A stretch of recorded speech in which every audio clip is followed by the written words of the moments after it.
लेकरं मोठे झाले पाहिजे, समाज मोठा झाला पाहिजे. आता आपणच आपल्याला विरोध केल्यावर दुरावास निर्माण होणार. तुम्हाला ज्यावेळेस लागत होतं त्यावेळेस आम्ही कुठे विरोध केला नाही केला. मग आम्हाला ज्यावेळेस आता आरक्षण लागतं तुम्ही विरोध करायला, मग दुरावा निर्माण नाही होणार तर काय होणार.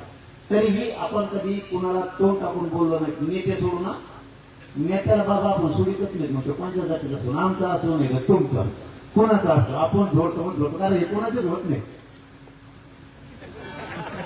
कोणाचेच होत नाही. ते त्यांच्यावर आलं की ते मध्ये टाकलं खोटी केस करून. त्यांचं नाही ऐकलं की खोटी केस करून मध्ये टाकला. आपल्यालाच गरीबाला सगळ्याला एकत्र राहावं लागल, मग आपल्यावरच्या संकट सगळ्यांच्या दूर होती.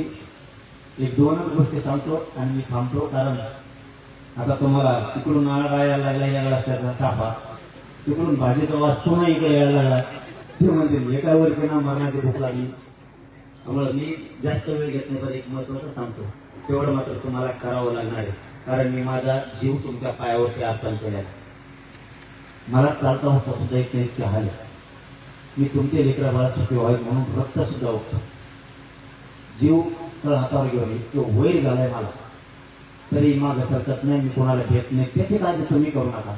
फक्त मला एक 2-3 कामं तुमच्याकडून करून घ्यायचे, तेवढे मात्र तुम्ही करा. पहिलं का, राजकारणाच्या नादी लागून आपण आपल्या अंगावरती हात उचलायचा नाही, एकजुटीनं सगळ्यांना राहायचं.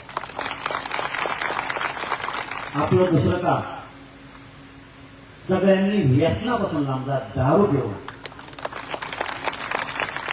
असं वाटलं होतं ना, दारू प्यायला की पाहुणे नीट बोला ना, मित्र नीट बोलत नाही.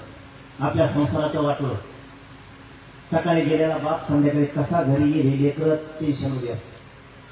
त्यामुळे दारू फक्त कोणी पिऊ नका. व्यसनापासून